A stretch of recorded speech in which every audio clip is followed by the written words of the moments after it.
বরাক ভয়েসে আপনাদেরকে স্বাগত জানাই। আজ হল 22 অক্টোবর বুধবার। আজকের সকালের বিশেষ খবরগুলি হল হাইলাকান্দি জেলায় রেশনে রেহাই মূল্যের সামগ্রী বরাদ্দ। হাইলাকান্দি জেলায় নভেম্বর মাস থেকে রেশনে রেহাই মূল্যের 3টি সামগ্রী বণ্টন শুরু হবে। জেলা কমিশনার এক বিজ্ঞপ্তিতে জেলার অন্তদয়া অন্ন যোজনার কার্ডধারী এবং প্রায়োরিটি হাউসহোল্ড কার্ডধারীদের জন্য সামগ্রীর বরাদ্দ ঘোষণা করেছেন। এই দুই ধরনের রেশন কার্ড প্রতি 1 কেজি করে মসুর ডাল, চিনি এবং লবণ রেহাই মূল্যে বণ্টন করা হবে। নভেম্বর মাসের 1 তারিখ থেকে 10 তারিখের মধ্যে নির্ধারিত অন্ন সুরক্ষা সেবার দিনগুলিতে রেহাই মূল্যের সামগ্রীগুলো বণ্টন করতে রেশন দোকানিদের প্রতি নির্দেশ দেওয়া হয়েছে। 750 কেজি পেঁয়াজ বিক্রি করে মাত্র 664 টাকা আয় করে মাথায় হাত কৃষকের। বিজেপি শাসিত রাজ্য মহারাষ্ট্রেই ধরা পড়ল সেই ভয়ানক ছবি।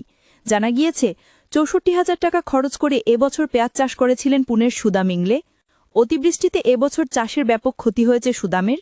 তারপরও 750 কেজি তুলতে পেরেছিলেন ওই কৃষক। গত শুক্রবার পুরন্দর বাজারে সেই পেঁয়াজ বিক্রি করে মাত্র 664 টাকা পেলেন তিনি। সুদামের 1.5 একর জমির পেঁয়াজ এখনও তোলা হয়নি। তিনি সিদ্ধান্ত নিয়েছেন ওই পেঁয়াজ নষ্ট করে দেবেন। মহারাষ্ট্রের কৃষকদের বৃষ্টির মার সামলানোর পর এবার দামের লাগাম ছাড়া পতনের মার সামলাতে হচ্ছে কৃষকদের। শুধু পেঁয়াজ নয়, টমেটো, আলু, সয়াবিন সহ ফলের দামও ব্যাপকভাবে পড়ে গিয়েছে। সব মিলিয়ে হাহাকার নেমেছে কৃষকদের ঘরে। শিলচর শহরের হাসপাতাল রোডের সুনীল সরকার লেনে ঘটে গেল এক দুঃসাহসিক চুরির ঘটনা। সুনীল সরকার লেনের হাউস নাম্বার 14-র বাড়ির মালিক বিশ্বনাথ কৈরি প্রায় 8 মাস থেকে উনার বাড়িতে ভাড়াটা হিসাবে বসবাস করছেন রাহুল বাতি। পেশায় লজিস্টিক কোম্পানির সাধারণ কর্মচারী। একটি শিশু এবং অসুস্থ স্ত্রীকে নিয়ে খুব কষ্টে দিনযাপন করছিলেন। স্ত্রীকে চিকিৎসা করাতে পারছিলেন না। ভেবেছিলেন স্ত্রীর স্বর্ণালঙ্কার বিক্রি করে চিকিৎসা করাবেন, কিন্তু এরই মধ্যে কালীপূজার রাতে ঘটে গেল চুরির ঘটনা। কালীপূজার রাত অর্থাৎ সোমবার রাতে পরিবার নিয়ে শ্মশান কালীবাড়ির কালীপুজো দেখতে রাত 10টার ভেতরে ঘরে গিয়ে খাওয়া দাওয়া করে 11টার ভেতরে ঘুমিয়ে পড়েন। মঙ্গলবার সকাল 7টার সময় ঘুম থেকে উঠে দেখেন দরজা বাইরের দিকে লাগানো আর ঘরের আলমারির লকার খোলা অবস্থায়। তারপর দেখেন নগদ 5 থেকে 6,000 টাকা সমেত স্বর্ণালঙ্কার নেই। রাহুল জানিয়েছেন স্বর্ণালঙ্কারের মূল্য আনুমানিক 2.5 লক্ষ টাকার উপরে হবে। তিনি প্রশাসনের কাছে কাতর আবেদন জানান যাতে অতিসত্বর চুরকি পাকড়াও করে চুরি যাওয়া টাকা এবং স্বর্ণালঙ্কার উদ্ধার করে দেন, যাতে করে অসুস্থ স্ত্রীর চিকিৎসা করাতে পারেন। শিলচর লক্ষ্মীমপুরে ঘটল এক হৃদয় বিদারক ঘটনা। বাড়িতে প্রসব করাতে গিয়ে মা সহ 2 নবজাতকের মৃত্যু। এই করুণ ঘটনা নাড়া দিয়েছে সর্বস্তরের মানুষকে।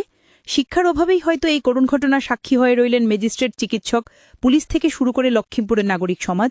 ময়নাতদন্তের জন্য এক পরিবারের 3টি মৃতদেহ পাঠানো হল শিলচর মেডিকেল কলেজ ও হাসপাতালে। জানা গেছে লক্ষ্মীমপুর থানাধীন বোয়ালি চিংজুর বাগানে রঞ্জিত গাটোয়ারের স্ত্রী বজন্তী গাটোয়ার ছিলেন গর্ভবতী।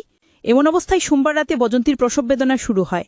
বেদনায় তিনি ছটফট শুরু করেন, কিন্তু স্বামী তাকে নিয়ে চিকিৎসালয়ে যাননি।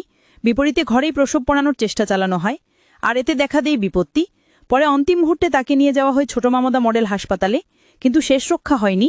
মৃত্যু হয় বজন্তীসহ 2 নবজাতকের। আজকের বরাক উপত্যকার 3 জেলার আবহাওয়ার খবর। আজ বরাক উপত্যকার 3 জেলার আকাশ ফর্সার পাশাপাশি গরম থাকার পূর্বাভাস।